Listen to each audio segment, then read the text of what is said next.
Welcome to another bonus edition of Upon Further Review. Upon further review, And in this edition, we'll be talking about the Week 6 matchup between the San Diego Chargers and the Oakland Raiders. You can catch that on October 12th at 4 p.m. Eastern Time on your local CBS affiliates. So these two AFC West teams will be going at it. The Chargers are 4-1 on the season, and the Raiders are 0-4 as they are one of two winless teams in this season thus far, along with the Jacksonville Jaguars. This is the only two teams that have not gotten a win on the boards.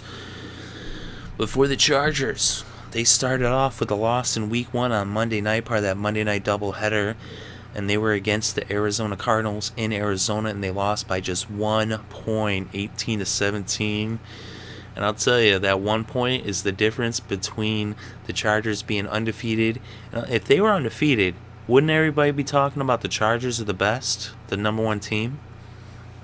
Why aren't they talking about that otherwise? Because the Chargers, despite having troubles on the running game, they've been playing like one of the top teams for sure. They beat the Seattle Seahawks in Week 2. That was in San Diego. And then they went to Buffalo and they beat the Bills. And then they hosted the Jacksonville Jaguars and the Jets, and they beat them both pretty soundly. Not the height of competition, but they actually got the first shutout of this season. They're the only team that has shut another team out in 2014. They did that last week as they beat the Jets 31-0. And Phillip Rivers, he's been on fire. He's been having a great season. He's only thrown for over 300 yards once this year, but he's only needed to do it once, really. So he's been having a good year. He's thrown 12 touchdowns, only 2 interceptions. On the year, he has 1,443 yards throwing. So he's having a really good season so far, and I believe he will continue to do so. Of course, they do have some issues on the ground. Ryan Matthews got hurt. Then Danny Woodhead was lost for the season. Donald Brown was struggling. As it is, he only averages 2.1 yards per carry. But then, last week, the undrafted free agent Brandon Oliver comes through huge. As he had a monster game, as he just tore it up for the Chargers. He had 114 yards on the ground. He's their only 100-yard rusher of this season thus far. So Brandon Oliver putting in work for the Chargers on the ground, making it look like they actually have a running game. The rookie out of Buffalo. Of course, if they had Ryan Matthews, then they would have a running game, but they said they've just been having the issues with the injuries, so that's why they've been struggling on the ground. But they get everybody healthy, the Chargers are the team to beat. But let's look at the Raiders. They are the team that everyone beats, as they are 0-4. They lost in New York to the Jets. Then the Texans came to Oakland and beat them. Then they went to New England and they lost by just a touchdown to the Patriots. Pretty impressive, actually. But then they went to London and they got beat up on by the Dolphins over there in London, and they got a week to recover after that long trip across the pond, and now they're back in sunny California after being in that gray, cloudy England, and now they're going against the Chargers in the Bay in Oakland. So let's look at the numbers, alright? And when we look at the numbers, the Chargers are 7th in the NFL in passing yards per game. This is very impressive through the air. Phillip Rivers continues to have a great career. He is one of the better quarterbacks in the NFL. All he needs now is a ring. Now the Oakland Raiders, they're 25th in the NFL when it comes to passing. They've been struggling. Derek Carr, man, you can't blame him. He doesn't have a lot of talent around him, doesn't have a lot of time, in the pocket. So it's amazing that they're even that good. 25th, But when it comes to pass defense, the Chargers, number 2 in the league in pass defense. I'll tell you what, though, the Oakland Raiders, their secondary, led by Charles Woodson from the University of Michigan. Well, the former Wolverine, has the Oakland Raiders as the 4th passing defense. That's pretty impressive. The one highlight of the Oakland Raiders team is that passing defense. And so that's the only chance they got in this game, because the Chargers can be a little bit one-dimensional. Of course, they figure out ways to pass the ball, so they're really not. Even if they're passing, they'll pass it to any and all receivers. Is Philip Rivers, he spreads the ball around for sure already this year. Philip Rivers has gotten the ball to over 10 different targets. But as it is, both teams have great pass defenses, but without a doubt, you got to give the edge to the Chargers, as they are excellent at passing the ball through the air. Now we look at the ground games of these two teams, and they both struggle on the ground. The Chargers are 27th in rushing yards per game, and the Raiders are dead last at 32 in the NFL in rushing yards. They have no rushing game to speak of. Darren McFadden only has 151 yards on the ground all year, and he's their leading rusher. Their second leading rusher is Derek Carr with 66 yards. So that's how it shapes up for Oakland. And then we look at the defense. When it comes to run defense, the Chargers are top 10. They're number 9 against the run, so they shut it down.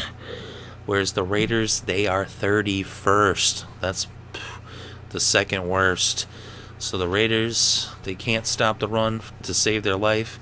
And that means that Brandon Oliver should have another huge game this week. Or whoever it is then. So, if they end up giving the ball to Brown, even he will have a good game against this Raider defense. They cannot stop the run. And then we look at the points for and against. The Chargers have the 8th most points scored. And the Raiders are dead last, 32nd in the NFL in points scored. So they struggle. Struggle is just an understatement for the Raiders' ineptitude when it comes to reaching the end zone. And then when we look at the defense, the Chargers are number 1 in the NFL in points allowed, thanks in large part due to that shutout against the Jets. And then the Raiders are 22nd in points allowed. So again, clear advantage for the Chargers.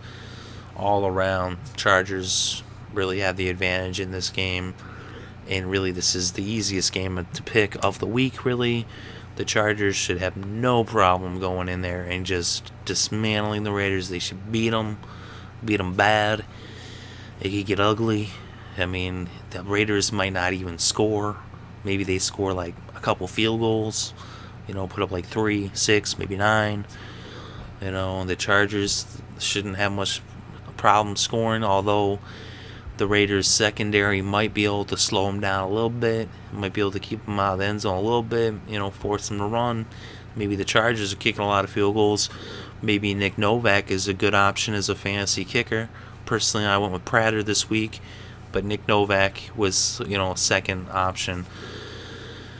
But, the Raiders, you never know. Maybe somehow, some way they pull this one out. The only real way I see them doing that is if they can get some turnovers. They're going to need their defense to score. That secondary was going to have to do something. And their running defense against a team that has struggled to run the ball this year, although last week they sure didn't look like they were struggling. Maybe they have a chance there if they can, keep the ball out of the Chargers' hands and try to get, Derek Carr some chances, keep the ball with him. But, of course, I'm not really even sure what's going on with McGloin, because he ended up coming in for Carr last week. So we'll have to see how that all ends up, shaping out. But from what I see, though, it looks like it is going to be Derek Carr. Of course, the Raiders did end up changing coaches, as they were the first team in the NFL to let go of their coach, as Dennis Allen is no more, and now they have Tony Sparano. And those of you who are familiar with Sparano remember him from his time working with Rex Ryan with the Jets as a coordinator, and then he was the coach of the Miami Dolphins for a little bit there. He's, a disciple of Bill Parcells, so maybe he can right the ship in Oakland. And you never know, that kind of thing sometimes gets a team motivated to where they come out and they win a game. So, we'll see, but chances are Chargers win this one, and they could win it maybe by even as much as 20. I don't care how much, I wouldn't bet anyway, but if I were, man, take the Chargers and give up any amount of points. It don't matter. So, that's what I think. Let me know what you think in the comments section below. Share your opinion with myself and with the world right there in the comments section. Let us know what you think. And if you enjoyed the show, hit the like button to let us know that you like the show. How else would we know if you don't let us know by hitting that like button or leaving a comment? If you don't like the show, you can hit the dislike button. It's there too, and you can leave a comment as well. Try to keep your constructive with your criticism, if at all possible. And if you have a positive comment, I just want to thank you in advance, and thank you either way for listening. I do greatly appreciate any and all of you that are listening, especially right now, this deep into the show. I appreciate you sticking around for the end, all the way through. And if you have stuck around to this point, hey, subscribe. You obviously like the content, and we bring you more of this content each and every week, almost every day. We cover each and every single NFL game each and every single week. We do recaps. We do Upon Further Reviews. That's what you're listening to right now. We have our weekly show, The Wedge, where we do quick picks, fantasy fortune picks. That's fantasy football picks. We do a weekly rewind for the week that was. And we also have the Upon Further Review for the Thursday night game on the weekly show. And we're also covering the baseball playoffs throughout the World Series. And we'll also be covering the college playoffs and selective games leading up to that during the college season as time permits. So, once again, thank you very much for listening. It is greatly appreciated. I hope you are having a good day and are having a great weekend and enjoy all of the sports.